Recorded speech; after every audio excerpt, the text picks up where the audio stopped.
com uma bela noite dormida, um travessinho de algodão. E nada aqui, ó. Um bom café brasileiro.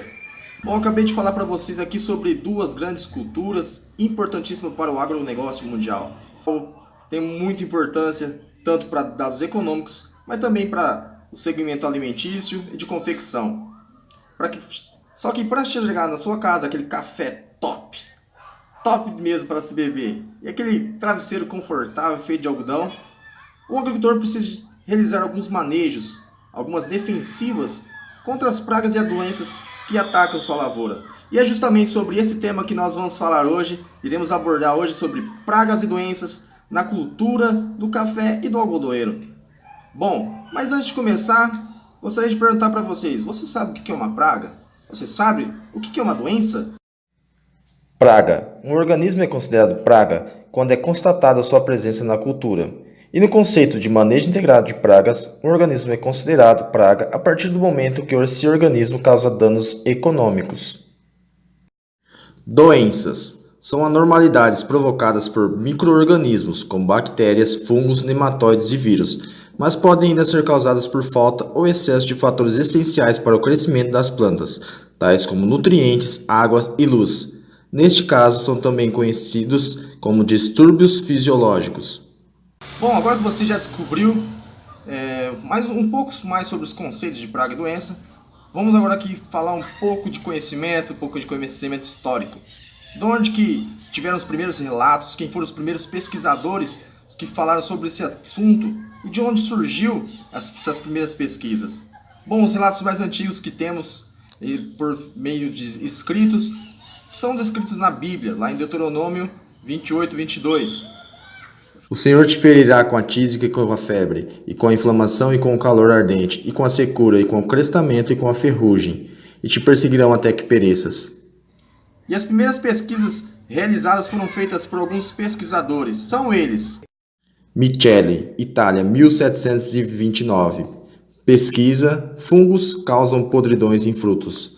Tosetti, Itália, 1767. Pesquisa: descrições de fungos parasitas. Tillet, França, 1755. Pesquisa: esporos de carvão possuem veneno. E Prevost, França, 1807. Pesquisa: esporos de carvão causam doença.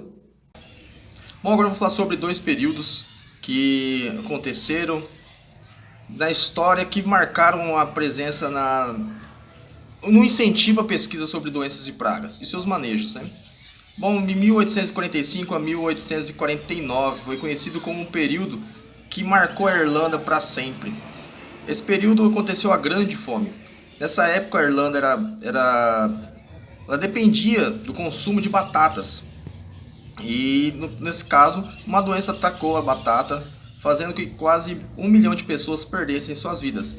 Esse fato foi reconhecido mundialmente como a requeima da batata, nome dado à doença que causou esse fato. E outro fato importante aconteceu mais recente, entre 1940 e 1960, período conhecido como período negro do controle de doenças, onde mais de 500 doenças e pragas não eram totalmente resistentes a inseticidas, e mais de inúmeras pragas que eram consideradas secundárias, elas ressurgiram. Agora que nós já conhecemos um pouco sobre pragas e doenças, conhecemos um pouco de sua história, vamos agora aprofundar um pouco mais e conhecer especificamente quais são as pragas e doenças da cultura do café e a cultura do algodão. Fala galera, beleza? Meu nome é Ângelo. Dando continuidade no vídeo, vamos falar um pouquinho sobre as pragas e doenças da cultura do café. A primeira praga que vamos comentar vai ser o bicho mineiro. O bicho mineiro é originário da África e foi constatado a primeira vez no Brasil em 1950. Ele se alimenta unicamente das parênquimas foliar, causando galerias nessas folhas. As amostragens do bicho mineiro podem ser realizadas no terço médio da planta ou também no terço superior, pegando o quarto par de folha a partir da ponta do ramo. Um pouquinho sobre a broca do café.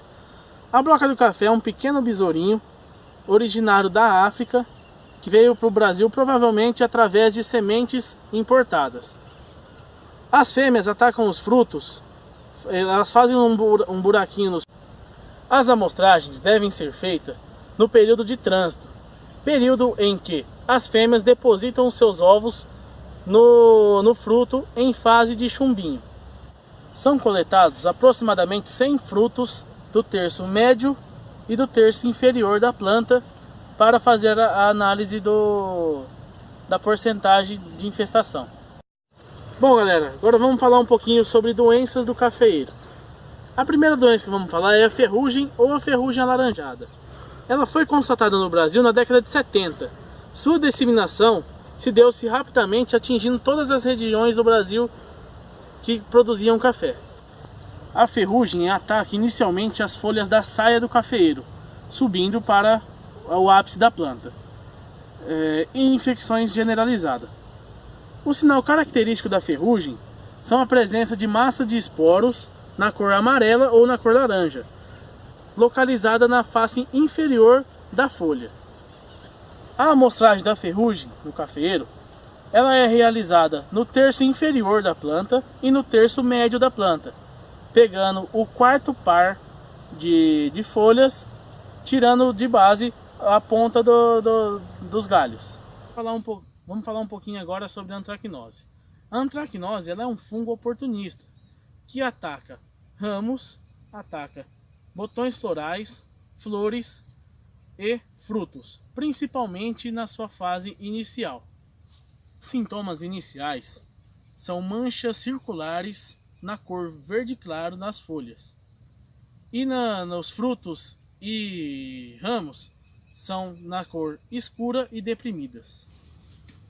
Agora vamos falar sobre um pouco de mancha mantegosa. A mancha mantegosa é uma doença causada por um fungo que foi constatado pela primeira vez no Brasil nos cafezais de sul de Minas. Os sintomas dessas doenças são percebidos nas folhas do cafeeiro, na forma de pequenas manchas arredondadas na cor verde claro.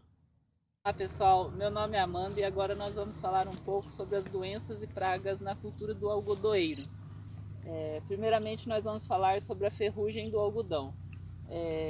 Ela é encontrada em algumas regiões onde é produzido algodão e geralmente é encontrada no final do seu cultivo.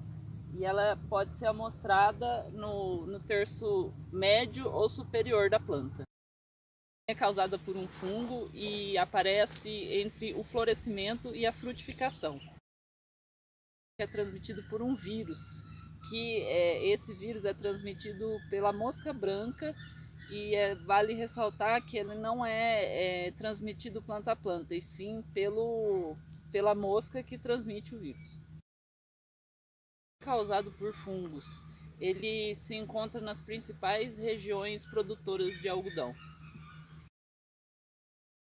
Os nematóides são as doenças mais difíceis de serem controladas na cultura do algodão, principalmente se elas estiverem associadas a um fungo. Elas podem inviabilizar completamente a produção do algodoeiro no local.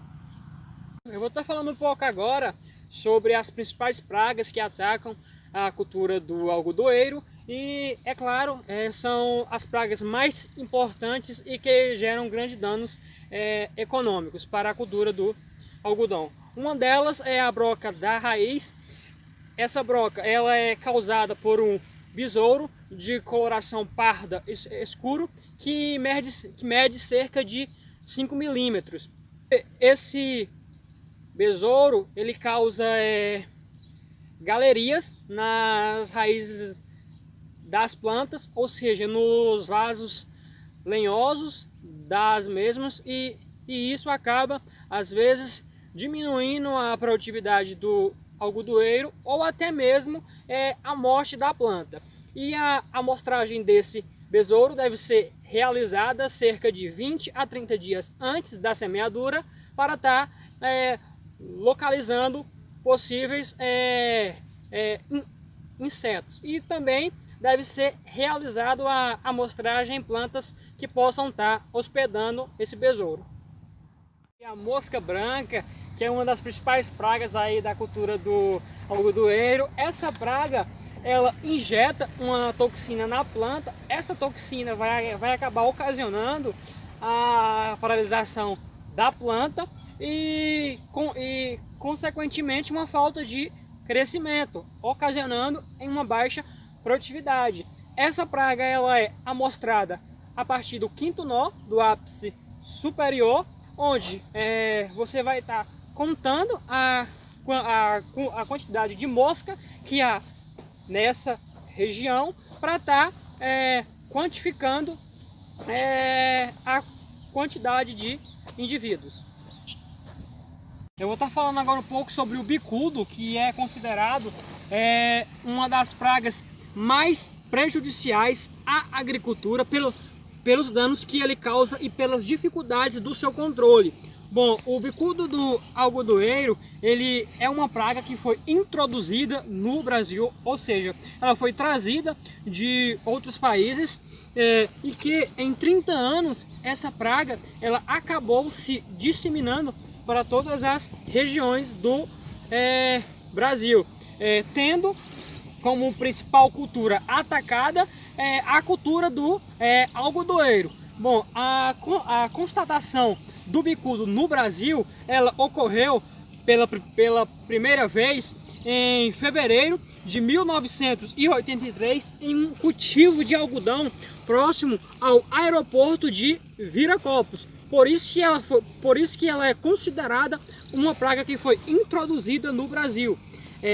O adulto do bicudo do algodoeiro, ele mede cerca de 4 a 9 milímetros de comprimento e tem cerca de 7 centímetros de envergadura.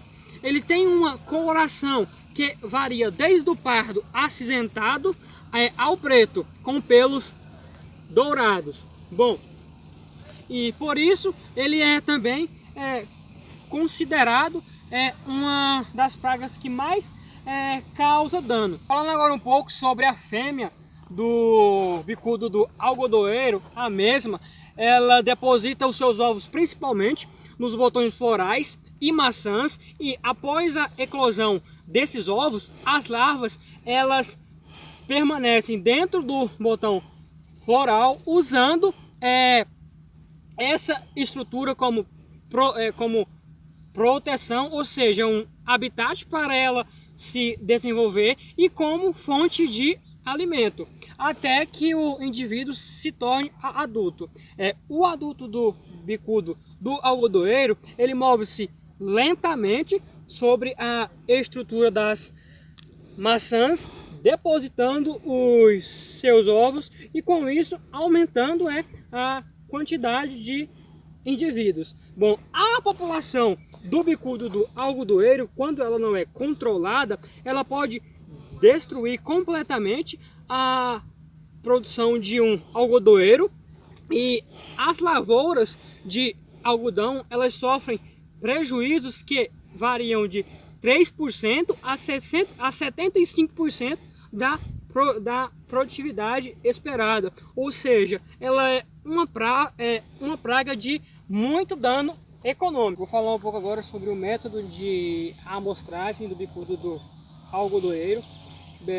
O método de monitoramento utilizado para a amostragem do bicudo do algodoeiro, ele varia de acordo com o estágio e desenvolvimento da cultura e visa auxiliar na tomada de decisão de controlar ou não a população da praga no campo. Nas amostragens deve-se observar o que? A presença de danos nos botões florais, sendo mais comum encontrar os orifícios de alimentação e onde são depositados os ovos dessa praga. Falando agora um pouco sobre as armadilhas e métodos de monitoramento mais utilizados para detecção e identificação do bicudo do algodoeiro. As que são mais utilizadas são as armadilhas de feromônio. Essas armadilhas elas detectam o início da colonização e auxiliam na determinação da época adequada para o controle da praga. Essas armadilhas elas começaram a ser utilizadas no Brasil logo após a introdução da praga no país. Bom, dentro dessas armadilhas é inserido um feromônio cujo vai atrair a praga para dentro, e esse feromônio ele pode ser encontrado nas cooperativas para ser inserido na armadilha.